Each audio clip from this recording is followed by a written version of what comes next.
Hello dear souls, कैसे हैं आप? होप अच्छे होंगे, अच्छे से अपना इनर वर्क कर रहे होंगे। तो दोस्तों, मेरे वीडियो में एक कमेंट आया था। किसी ने पूछा है कि मैम कैसे पता चले कि जिसके साथ हम हैं वो रियल डीएम है या कार्मिक। तो दोस्तों, आज हम इसी पे बात करेंगे। तो चलिए शुरू करते हैं। दोस्तों, इसका सबसे बड़ा प्रूफ तो आपको आपकी सोल ही दे देती है।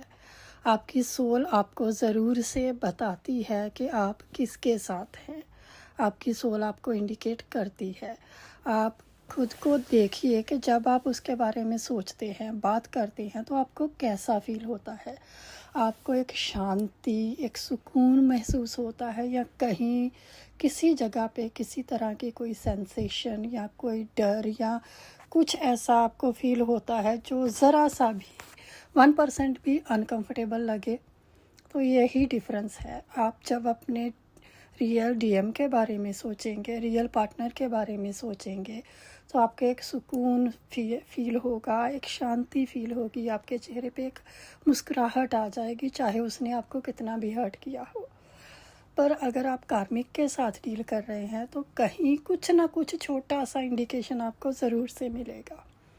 पर अगर आप इस इंडिकेशन को नहीं पकड़ पा रहे हैं तो मैं आपको एक सबसे बड़ा डिफरेंस बताती हूँ। अगर आप अपने कार्मिक पार्टनर के साथ हैं तो आपको उसके लिए अफेक्शन, अटैचमेंट, प्यार सब वैसा ही फील होगा जैसा रियल डीएम के साथ फील होता है। पर जब आप कार्मिक के साथ हैं तो आपकी ग्रोथ नहीं होती। आप एक लूप में फंसे रहते हैं। सेम पैटर्न पे बार बार आपके झगड़े होंगे, सेम पैटर्न पे बार बार आप एक लूप में चलते रहेंगे। सेम पैटर्न रिपीट होता रहेगा। और जब भी आप ग्रोथ करने लगेंगी, अगर आप सेपरेशन में चल रहे हैं या वो छोड़ के गया है या कुछ ऐसा है, तो जब भी आपकी ग्रोथ शुरू होगी वो वापस आएगा और आपकी ग्रोथ फिर से रुक जाएगी। तो आप दोनों में से कोई भी ग्रोथ नहीं करता है। हाँ, कभी कभी अगर सेकंड पर आपका कर्मा उसके साथ हैवी है तो उसकी थोड़ी बहुत ग्रोथ होगी, या अगर उसका आपके साथ कर्मा हैवी है तो आपकी थोड़ी बहुत ग्रोथ हो सकती है। जैसे अगर मैं मेरे केस में बताऊं तो आप सबको पता है कि मैं मैरिड हूं, और मुझे पहले ऐसा लगता था कि मेरे हस्बैंड मेरे सोलमेट हैं, क्योंकि वो बहुत अच्छे इंसान हैं। मैं जितनी तारीफ़ करूं कम है। उन्होंने कभी मुझे हर्ट नहीं किया, कभी कुछ गलत नहीं बोला। मैं मेरी मर्ज़ी से अपनी ज़िंदगी जीती हूँ।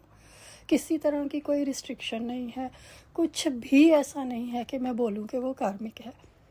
तो जब मैं जर्नी में आई, मैंने मेडिटेशन शुरू किया, मेरी थर्ड आई ओपन हुई, मुझे चीज़ें दिखना शुरू हुई, तब मुझे मेरे कुछ पास्ट लाइफ मेरे हस्बैंड के साथ दिखे, जिनसे मुझे पता चला कि ओके, ये कार्मिक है और ये कर्मा इसका मेरे साथ जुड़ा हुआ है।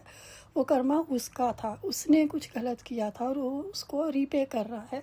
उसकी सोल इस बार ये सोच के मेरे साथ आई है कि अब वो कोई कर्मा नहीं बनाएगा, और जितना भी पेंडिंग है वो सारा हिसाब किताब वो क्लियर करके जाएगा।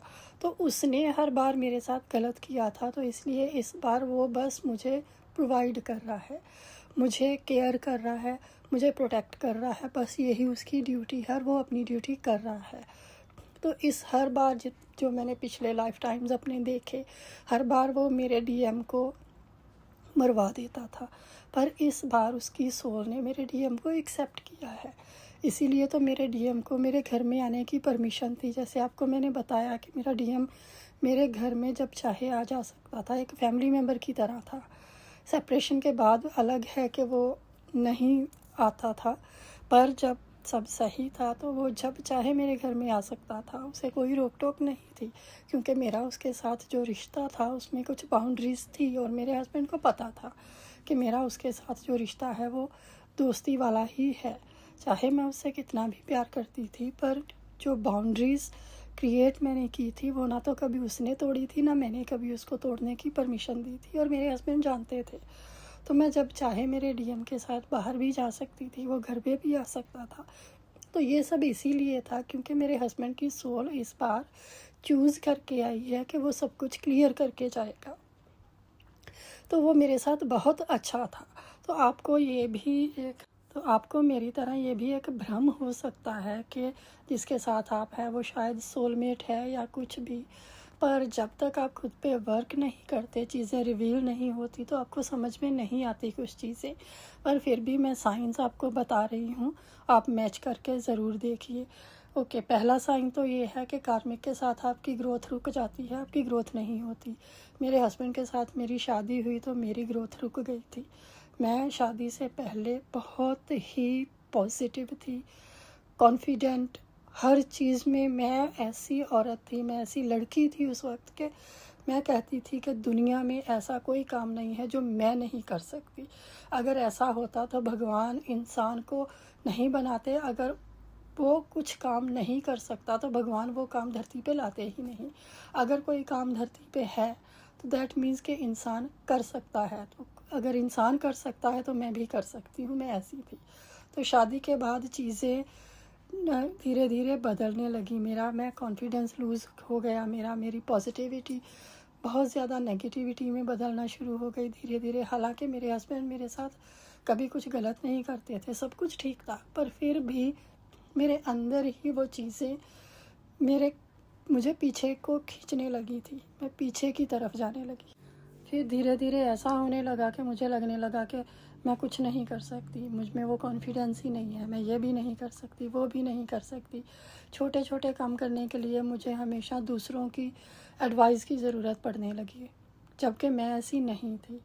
तो आप जब कार्मिक के साथ डील करते हैं तो आपकी ग्रोथ रुक जाती है, अगर रुकी नहीं है तो बहुत स्लो हो जाती है, आप पीछे की तरफ जाना शुरू हो जाते हैं, सेम लूप में चलने लगते हैं, सेम पैटर्न्स आपकी लाइफ में बार बार रिपीट होने लगते हैं। तो आप समझ जाइए कि आप कार्मिक के साथ हैं। अगर आप ट्रू ट्विन के साथ हैं तो आपकी ग्रोथ होगी ही होगी, चाहे वो किसी भी क्षेत्र में हो। ये ग्रोथ डिपेंड करती है आपकी एनर्जी पे। मैस्कुलिन एनर्जी हमेशा 3D में ग्रो करती है, फेमिनिन एनर्जी ऑलवेज 5D में ग्रो करती है। तो अगर आप मैस्कुलिन एनर्जी में हैं तो डेफिनेटली आप 3D में ग्रो करेंगे मिलने के बाद अपने ट्विन से। अगर आप फेमिनिन एनर्जी में हैं तो आप 5D में ग्रो करेंगे। भले ही फेमिनिन एनर्जी 3D में ग्रो नहीं करती, पर वो 5D में ग्रो करेगी ही करेगी, और मैस्कुलिन एनर्जी 3D में ग्रो ही करेगी। उनका फाइनेंस अच्छा होने लगेगा, उनका कॉन्फिडेंस बढ़ने लगेगा, उनको तरक्की मिलने लगेगी हर जगह में। फेमिनिन जो है वो 5D में स्पिरिचुअलिटी में ग्रो करेगी, वो भगवान की तरफ ज़्यादा लगने लगेगी, मेडिटेशन में जाएगी, अच्छे बुक्स को रीड करना पसंद करेगी, धार्मिक चीज़ों को करना उसे पसंद आने लगेगा। तो ये ग्रोथ होती है, पर ऐसा इसलिए होता है कि एक 3D में और एक 5D में ग्रो करता है क्योंकि दोनों की एनर्जी डिस्टर्ब होती है। जो मैस्कुलिन एनर्जी है वो बहुत ज़्यादा मैस्कुलिन से ऑपरेट करती है, इसलिए वो 3D से आगे जाती है। फेमिनिन एनर्जी में बहुत ज़्यादा फेमिनिन होती है, मैस्कुलिन एनर्जी नहीं होती, डिसबैलेंस होती है, तो इसलिए वो 5D में ग्रो करती है। पर जब आप खुद पे इनर वर्क करके काम करके मैस्कुलिन एंड फेमिनिन एनर्जी को बैलेंस कर लेते हैं तो आप दोनों जगह में ग्रोथ होनी शुरू हो जाती है, 3D में भी और 5D में भी। आपको एग्जांपल से समझाती हूँ कि जो मैस्कुलिन एनर्जी है, मान लीजिए कि उसमें 80% मैस्कुलिन एनर्जी काम कर रही है और ओनली 20% फेमिनिन है। वो कभी कभी दिल से सोचता है, नॉर्मली वो 95% वो ब्रेन से ही काम करेगा, तो 3D से ही काम करेगा, 3D में ग्रो करेगा। फेमिनिन जो होती है उसमें 80% मान लीजिए फेमिनिन एनर्जी है और ओनली 20% मैस्कुलिन एनर्जी है। वो कभी कभी लॉजिक के बारे में सोचेगी, नहीं तो मोस्ट ऑफ द टाइम वो अपने हार्ट से ही ऑपरेट करेगी, तो इसलिए वो 5D में ग्रो करती है। पर जब आप ये दोनों एनर्जी को बैलेंस करते हैं, खुद पे काम करके, खुद की पूरी हीलिंग करके, तो आपकी हीलिंग, क्योंकि आप और आपका ट्विन दोनों एक ही हो, तो जब आप हील करोगे तो वो भी हील होगा। जब आप उस एनर्जी को बैलेंस करोगे, तो मानिए आज आपकी एनर्जी 80% आपके पास है और 20 उसके पास है, तो जब आप बैलेंस करेंगे तो वो 50-50 होगी। उसके पास जो 80% मैस्कुलिन एनर्जी है उसमें से आपके पास आएगी, आपके पास जो ज़्यादा फेमिनिन एनर्जी है उसमें से थोड़ी उसके पास जाएगी, तो वो दोनों बैलेंस होगी। आप दोनों 50-50% मैस्कुलिन एंड फेमिनिन एनर्जी से ऑपरेट करना शुरू हो जाएंगे। तो जब ये एनर्जी आपकी बैलेंस होगी तो आप दोनों की 3D एंड 5D में दोनों में ग्रोथ होनी शुरू हो जाएगी। ये ट्रू ट्विन फ्लेम का साइन है, बहुत बड़ा साइन है ये।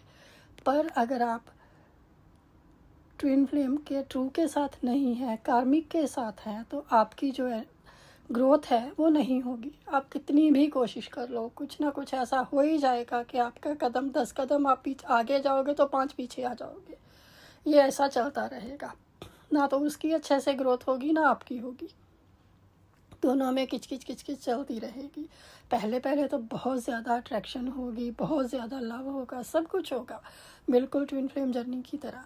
पर जैसे जैसे आप जर्नी में आगे जाओगे तो आपको धीरे धीरे ये पैटर्न्स समझ में आने लगेंगे। इसीलिए मैं हमेशा कहती हूँ कि अवेयरनेस में रहिए। आप जितना ज़्यादा अवेयरनेस में रहेंगे उतना ही ज़्यादा आप चीज़ों को ऑब्ज़र्व कर पाएंगे कि आप कहाँ ग्रोथ कर रहे हैं, कहाँ नहीं कर रहे हैं, क्या पैटर्न्स रिपीट हो रहे हैं, क्या आपके और आपके पार्टनर के बीच में चीज़ें चल रही हैं। तो उन्हें आप पकड़ना सीख जाओगे। जब उन्हें पकड़ना सीख जाओगे तो आपको अपने आप समझ में चीज़ें आने लगेगी। अगर आपको लगता है कि आप कार्मिक के साथ हैं तो होपोनोपो प्रेयर कीजिए, उसकी सोल से माफ़ी मांगिए और ख़ुद को भी माफ़ कीजिए, और डेली डिवाइन से प्रे करिए कि आपके और उसके जो भी कर्मा हैं वो उन्हें रिलीज़ कर दें। तो ऐसा नहीं है कि अगर आप कार्मिक के साथ हैं कि तो आपको उसे छोड़ना ही है, वो कभी सुधरेगा नहीं, ऐसा नहीं होता। अगर आप अपने कर्मा को माफ़ी मांग के, खुद को माफ़ करके, उसे माफ़ करके रिलीज़ करना शुरू कर देते हैं तो वो भी कर्मा जो है वो रिलीज़ होना शुरू हो जाते हैं, और आपका वो पार्टनर भी आपके साथ सही होना शुरू हो जाता है।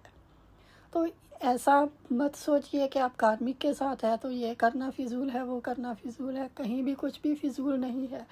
खुद के अंदर झांकना, खुद की हीलिंग करना, खुद पे काम करना कभी भी फिजूल नहीं होता।